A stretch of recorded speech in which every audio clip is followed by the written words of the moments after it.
Well, now finally, I'm really happy to introduce my colleague and partner in a number of activities, Mr. Frank Clegg. Frank served for years as the president of Microsoft Canada, and he's the founder of Citizens for Safe Technology in Canada now. He's here to talk with us about what he thinks his industry has to do, and he comes with a very unique perspective on this. So I'm delighted to have him speak with us today. He's come down here from Canada. Let's give him a warm welcome to Mr. Frank Clegg.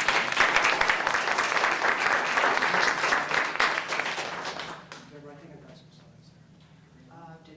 Yeah, they should be up there. Okay, I will find them. Yeah. I'm going to start though. So thank you very much. It's a pleasure to be here. As Devra said, my most recent role was as the president of Microsoft Canada. I spent my whole career in the technology sector.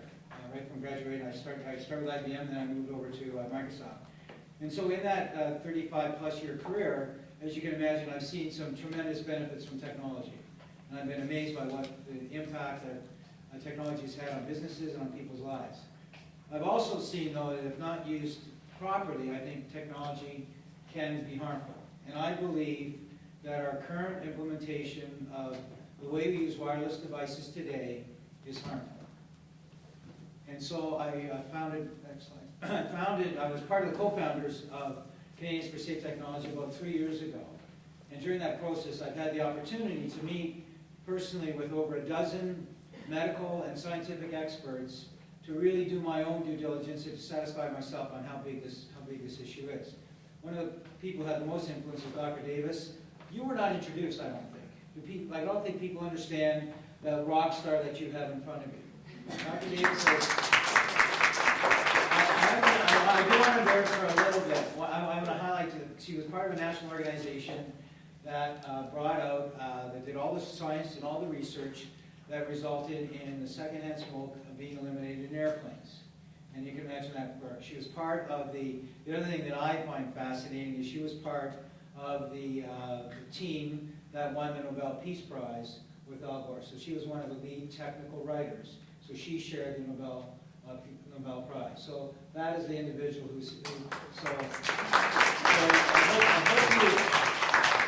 I get her up in Canada once a year. That's the deal we have, right? And she gets me down here 3 or 4 times, so that's a pretty good deal. But U.S. is 10 times bigger than Canada, so I can rationalize that. But so I hope you recognize how the resource that you have. So come and bombard her afterwards and ask her tons of questions. But it's individuals like that I spent time with to really understand what's going on.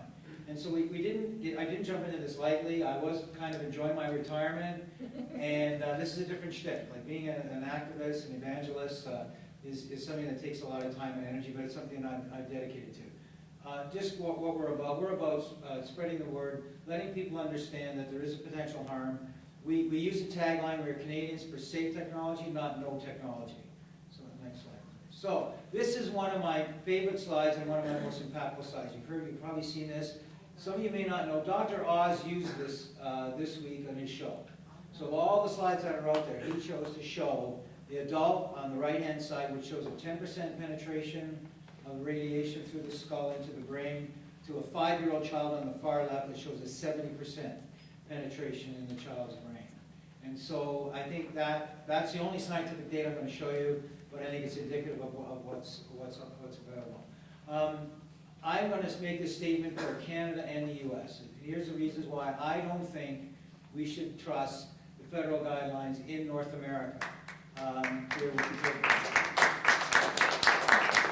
these are just some of the points. There's many, many more. But in Canada, the guidelines were created in the 70s. You said 18 years ago here. Whether it's 18 years ago or 30 plus, the point is they're out of date.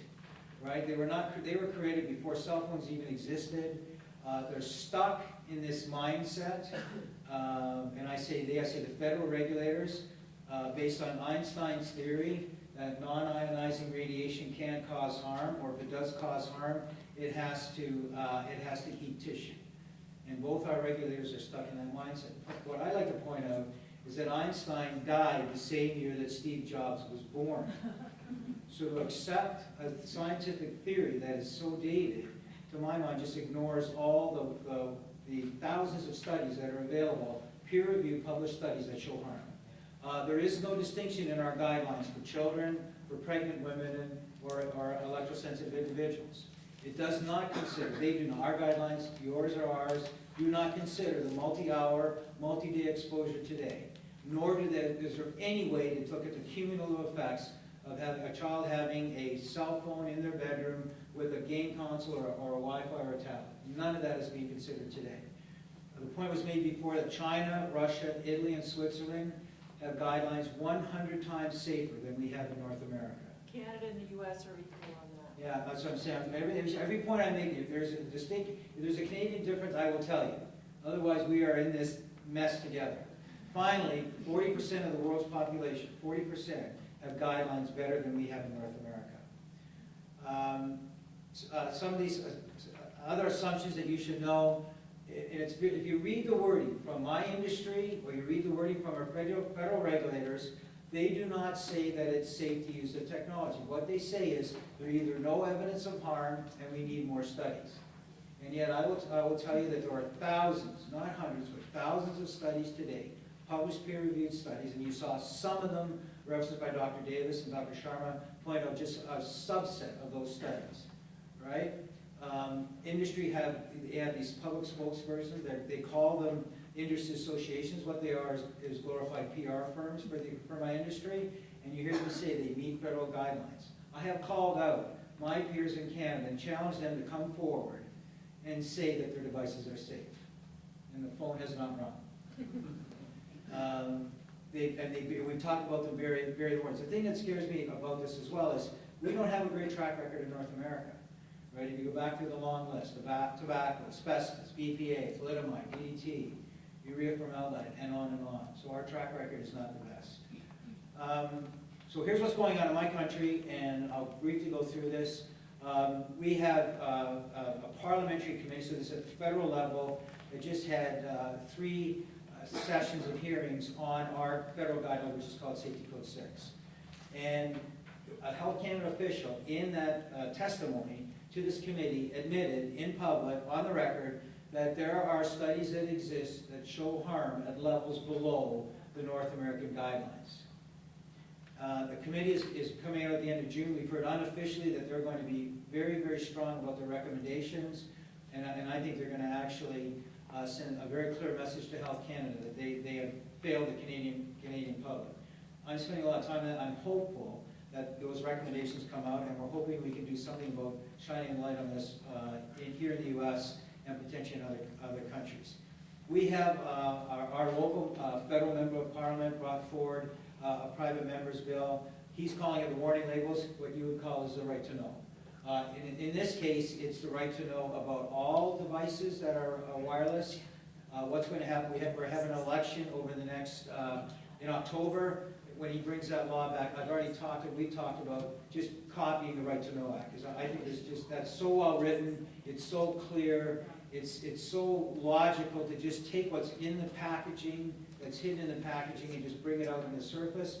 So we're going to be working with him to have almost as much as we can copy that because I think it's just so straightforward and so clear.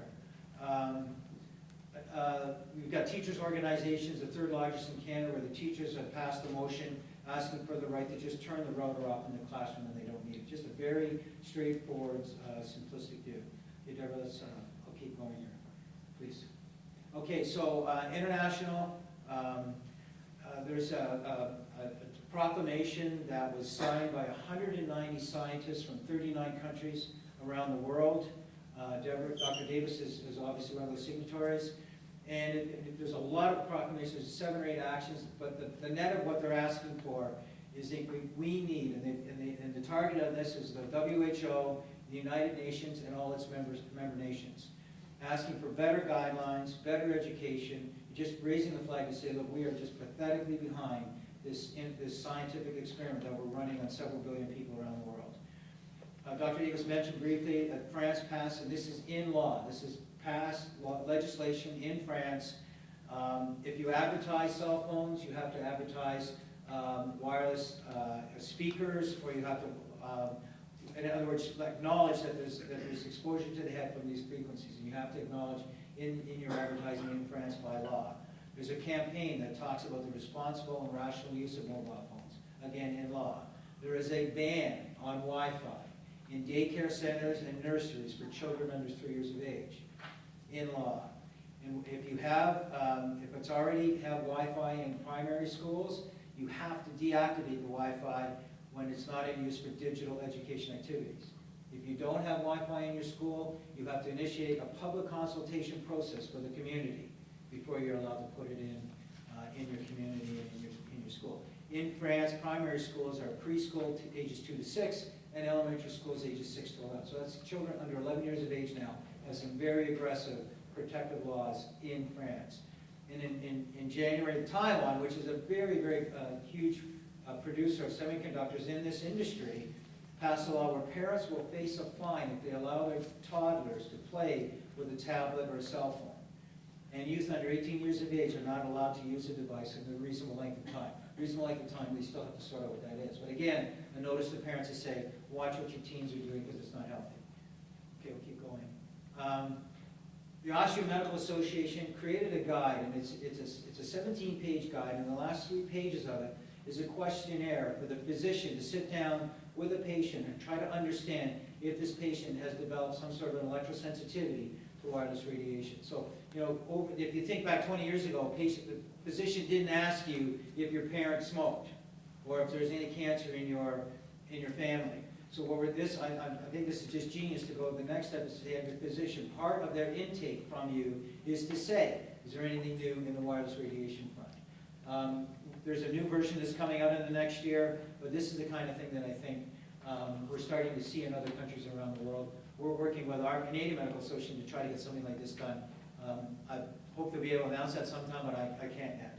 Okay, the final slide. This is a slide I put together if you're talking about, if you're in a Wi-Fi situation in the school. These are 4 of the asks that we have when we go in and we present to school board trustees. And again, it's trying to be very logical. We build on some of what you saw on that other slide, what teachers' associations are already passing in motions internally.